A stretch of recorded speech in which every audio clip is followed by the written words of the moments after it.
heard this sound like a giant torch going off.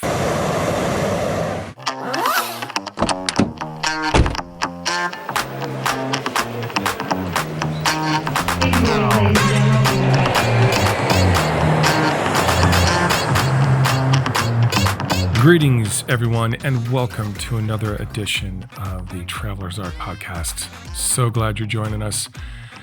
This is going to be the long-awaited episode 3.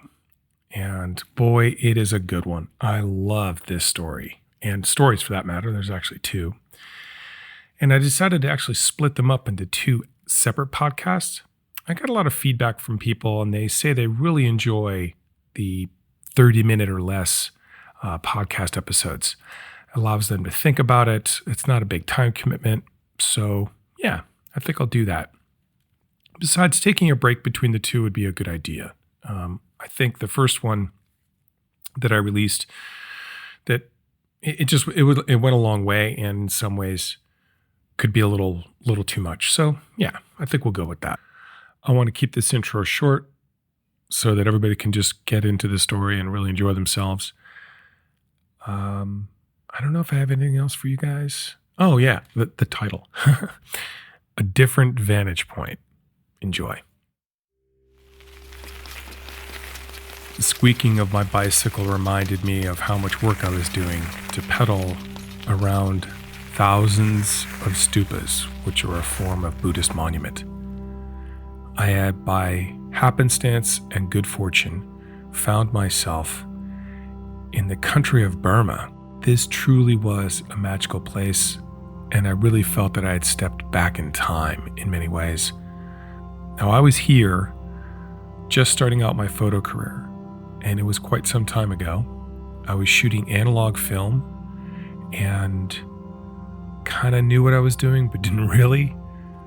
But I didn't care, because every day I was so excited to be in this place, to experience this place, to learn about this place, and ultimately to be challenging myself to tell my vision of this place in an authentic manner with a real creative sense of focus. The way that I'd found myself here was really kind of by luck. I was in Singapore visiting family, and I was able to get a visa into what was essentially a socialist country at that time that had a fairly strong xenophobic opinion about travelers. At that time, when you got your visa, which was hard to do, and you got into the country and you made it through the border check or the airport customs check, which was challenging for me because they had really questioned why I had close to 300 rolls of film, which was a long conversation. You then had to take and give the country $150 of money, preferably in US dollars, and you would be given what amounted to this kind of like monopoly money, basically like tourist currency.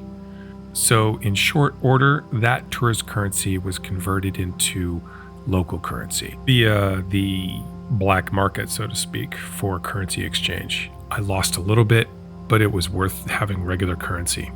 So I had been in the country for about 2 weeks, and I loved it. There were night markets, there was great food, very, very good tea. It's this milk tea. It's kind of, they basically make it where they have this large pot. They put all the tea leaves in the pot, and it boils, and then they add milk to it and sugar to it, and it actually kind of like slowly simmers.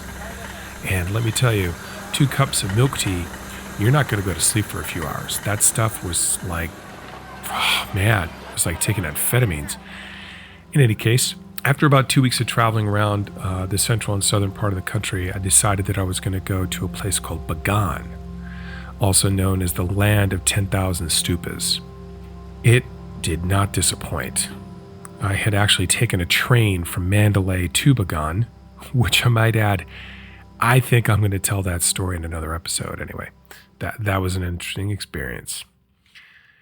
Once I got to Bagan, I found some accommodation, and boy, did I just love it there. This is back in the day when you could get a $1 600 milliliter Tiger beer. Milk tea was like 25 cents, and our hotel room was between $5 to $10 a night. And if you're willing to stay longer, you could negotiate a lower rate.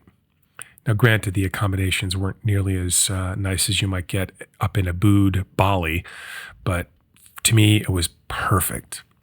So I found out quickly that I was going to need to definitely rent a bicycle to get around, and that's how I found myself riding around the stupas and temples of Bagan by bicycle, and I loved it. It was just phenomenal. God, just thinking about it now, one of the most magical experiences. On the second day, it was exceptionally hot, and I found myself going to the stupas or the temples that I could actually go inside, and in so doing, escape the heat. But I would also be able to see the amazing frescoes that were on the inside walls, and look at the Buddha statues that would be placed inside, and the candles, thinking of just the number of people that have come inside this particular space to worship. And it was just a wonderful time to relax and escape the heat during midday.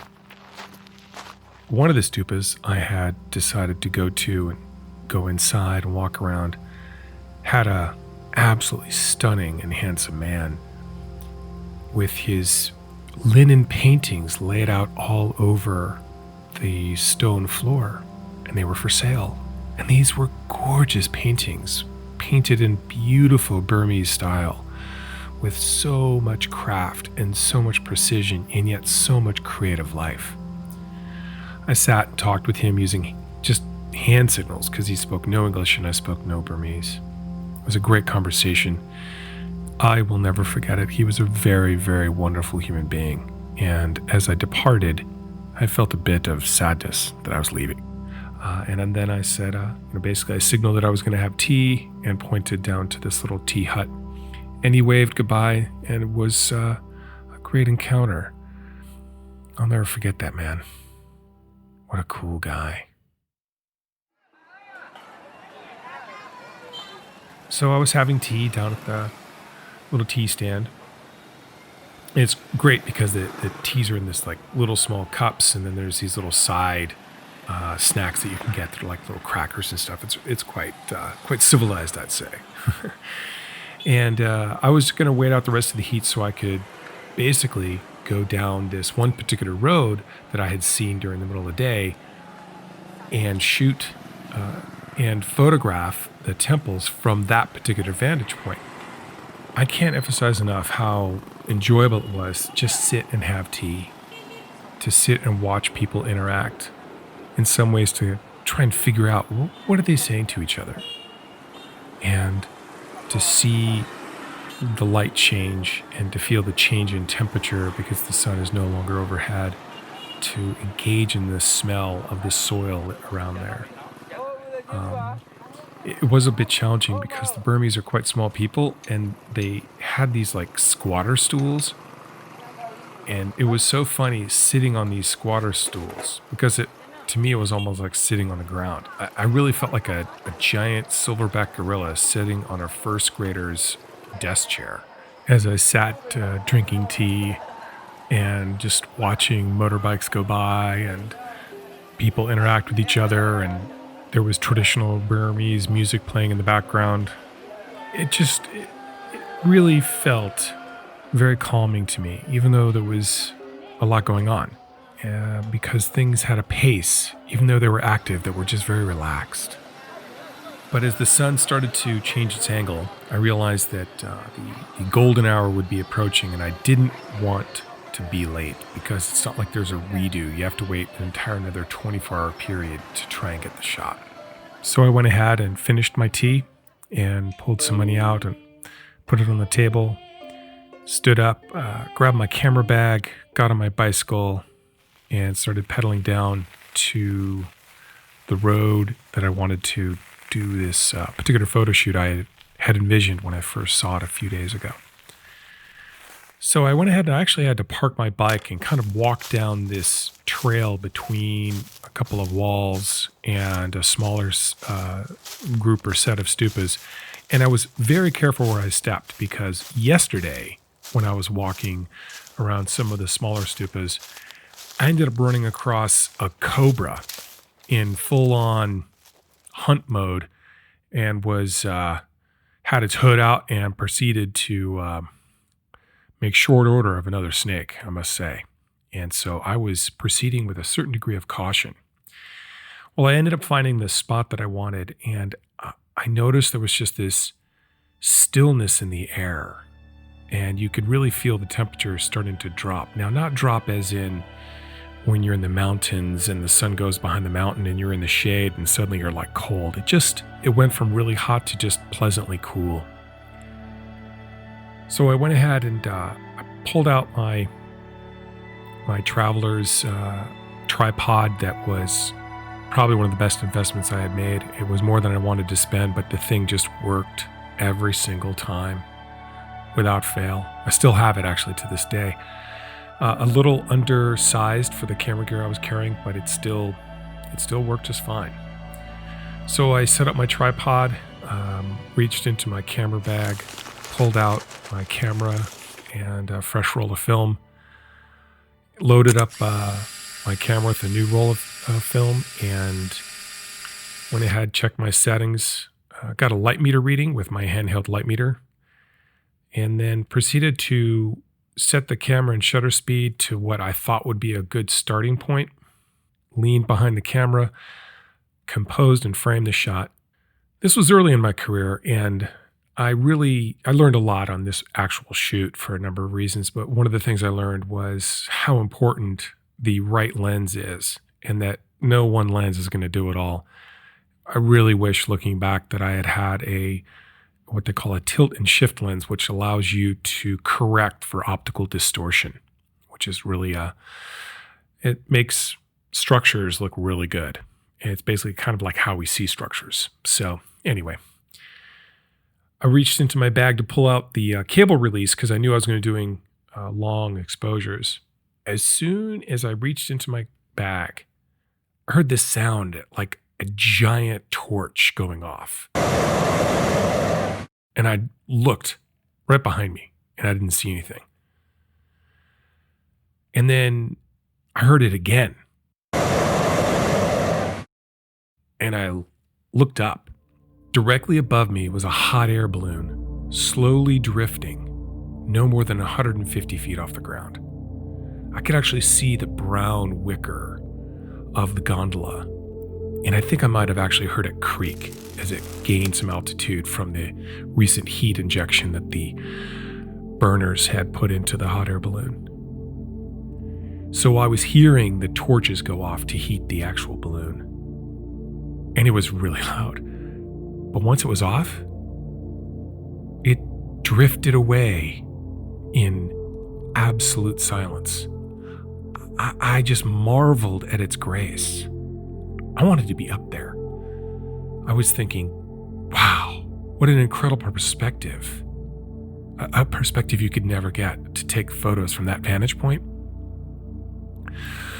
I just stood there in pure awe.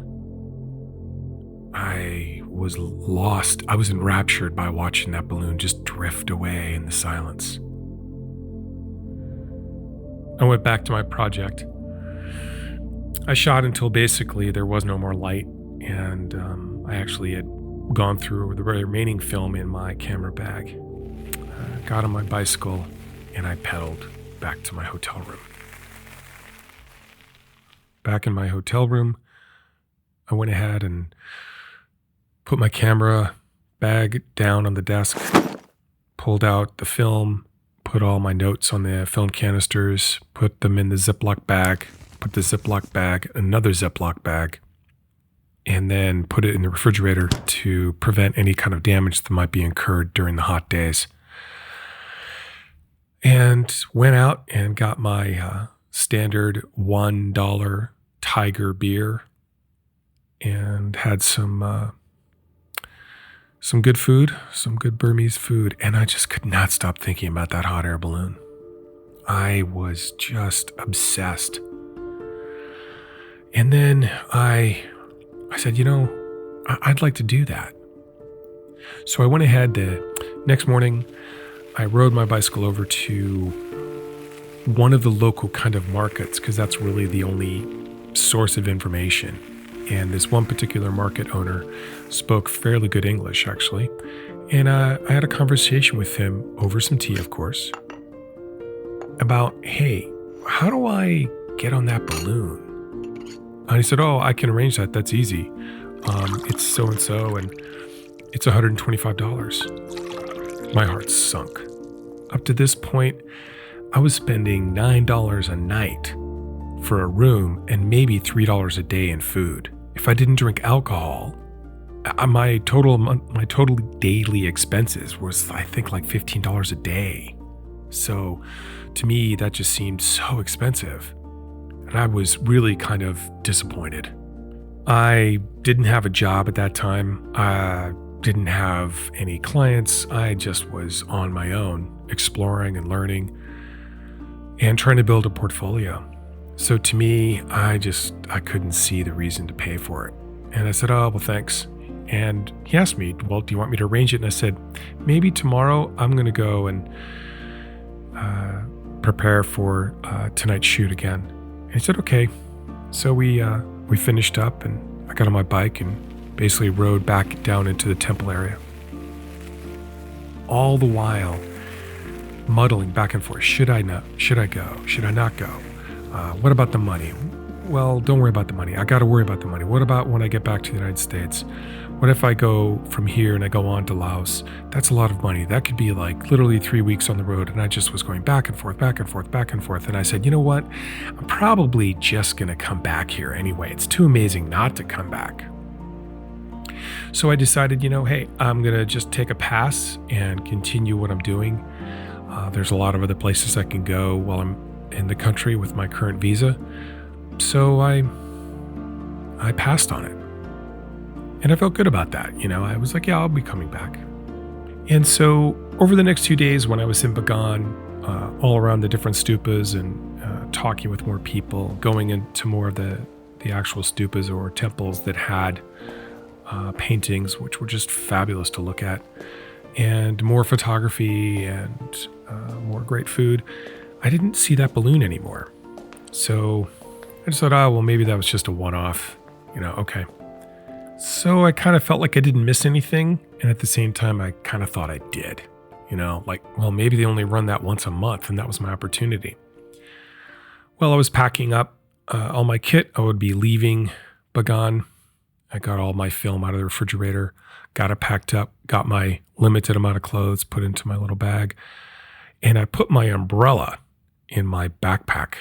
This had been a new acquisition for me. I noticed that the monks in the area would walk around with umbrellas. And I thought, that's got to be for the sun, because it's not going to be raining here this time of year. So on the last day, it was really hot, like the other day that I'd run across that cobra. And I thought, I'm going to get an umbrella. And I got an umbrella, and I was walking around the temple, and wow, what a difference an umbrella made for the sun. I was blown away. Now, on my bicycle, I wouldn't ride with an umbrella in my hand, but when I got off the bike and I was walking around looking for shot locations, I went ahead and pulled my umbrella out. When I was walking around the temple just learning about it, I had an umbrella out. And it was really nice because I could just collapse it and put it in my back pocket or slide it in my camera bag. It was probably one of the better things I've bought on my travels. In any case, I got into what was essentially like a horse and carriage to take me to the outer portion of the city where I could get a taxi and then move on to my next part of Burma. And as I was riding out in the late afternoon, lo and behold, there was that balloon. And it just looked so beautiful. So beautiful. I thought, yeah, when I come back, I'm going to do that.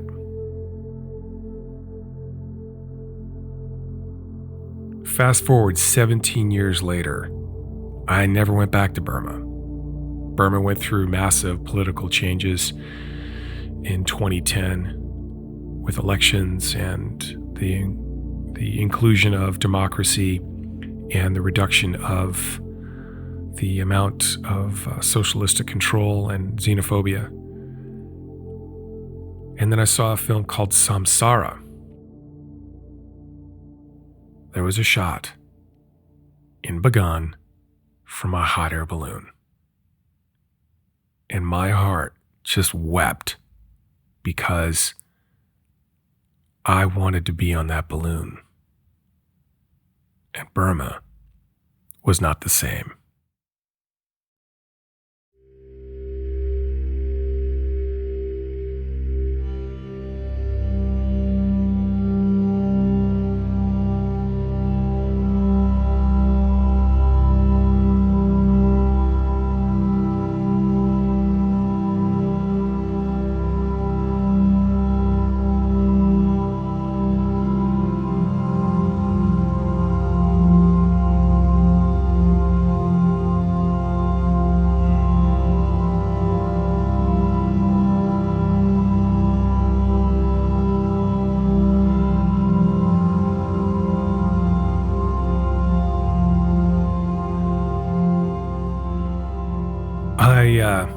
I hope you enjoy that story. It's cool, but it's also a little bit on the sad side.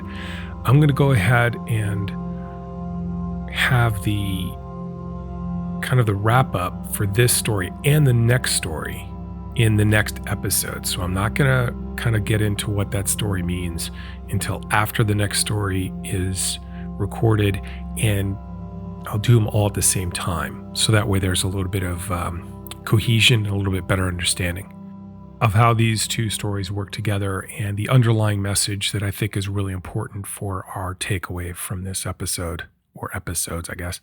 Thanks a lot again for listening. Please send me an email or a voice message. I'd love to hear from you, where you are, what you're doing, what you're seeing, things that inspire you. If you're going to send a voice memo, just keep it under 60 seconds. And let's end our time together with some traditional Burmese music and kind of keep that exploratory, cool travel vibe going. Until next time, I'll talk to you soon.